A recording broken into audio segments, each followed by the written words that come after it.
শাম্বল শব্দের অর্থ কিন্তু কচি ঘাসে ঢাকা জমি।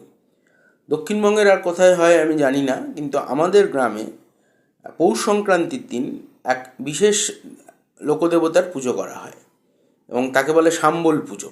এবং যেখানে পুজোটা করা হয় সেই জায়গাকে বলে শাম্বলতলা। শাম্বল পুজোর যে রীতিনীতি সেটা দেখলে আপনি বুঝতে পারবেন যে বৃষ অর্থাৎ ষাঁড়ের পিঠে দ্বিভুজ শিব, তার এক হাতে ত্রিশূল, তাকেই হচ্ছে শাম্বল দেবতা হিসেবে পুজো করা হয়। অনেকে বলেন যে পৌষ সংক্রান্তির দিন যেহেতু বাস্তু পুজো করা হয়, এই বাস্তুর সঙ্গে শিবের একটা বৃহৎ সম্পর্ক রয়েছে। আবার শিব এক অর্থে ক্ষেত্রপালও বটে। তো ক্ষেত্রপাল বা ক্ষেত্রের অধিপতি দেবতা, কচি ঘাসে যে জমি বা যে ক্ষেত্র হচ্ছে মোড়ানো, তার অধিপতি শাম্বল, এই হিসাবেই হয়তো শাম্বল দেবতার পুজো করা হয়।